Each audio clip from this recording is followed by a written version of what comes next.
Hey guys, here are a few key points from 2 Samuel chapter 7 that are helpful to emphasize to people when you're discipling them through this chapter.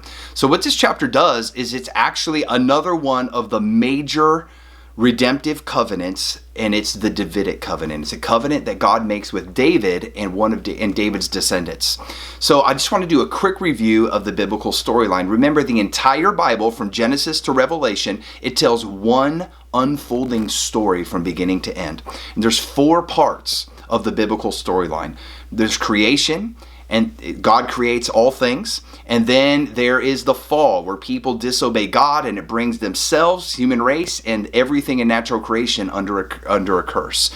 And then there's the redemption part. It's the 3rd part of the biblical storyline, and that's from Genesis 3. It progressively unfolds throughout the rest of the Bible. And God puts a redemption plan in place to redeem people from sin and to redeem natural creation from all the effects of sin as well. And then there's the final restoration, the end of the biblical story in Revelation 21 and 22, the new heavens and the new earth. So the redemption part of the biblical storyline takes up the majority of the Bible, the biblical narrative. God's redemption plan is progressively installed throughout the Bible through a series of strategic covenants. And these 4 covenants, they form the infrastructure through which God's master plan to restore all things from sin and from the effects of sin, and through which he puts that plan into effect. So in phase 1 of God's redemption plan is the covenant with Abraham, where this is the first of the redemptive covenants, and that acts as the foundation that all 3 are built upon. And God basically, he made a covenant with Abraham and his descendants, Israel. And he says, listen, Abraham, I'm going to give you multitudes of descendants, and I'm giving this land of Canaan to you forever. It's your permanent possession. And through you, Abraham, through your seed, through one of your descendants, Abraham, God told him, he says, all nations will be blessed. I'm going to actually bring blessing and salvation and redemption to all the people groups on earth through one of your descendants, Abraham.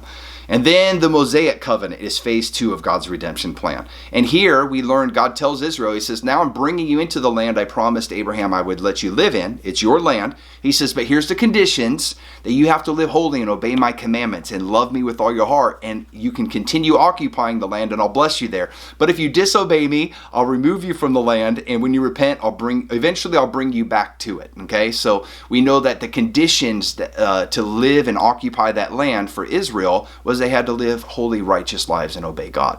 And then phase 3 of the redemptive plan is what happens in 2 Samuel 7. And it's the covenant that God makes with David. So the covenant with David, at this point in the storyline, Israel has become one of the greatest nations on the earth. Abraham's descendants, they're living in the land that God promised them. God has blessed them and prospered them. He's delivering them from giving them victory over all their enemies. They're enjoying prosperity. They're rejoicing. It is a good season. There's multitudes of them. And one of Abraham's descendants named David was the king ruling over all of Israel. And they were a nation, just like God had promised Abraham they would become. And so God promised King David, God delighted in his heart, because David is a man after God's own heart who worshiped and obeyed him. And God spoke in 2 Samuel chapter 7 to David, and he says, David, I'm going to make a covenant with you.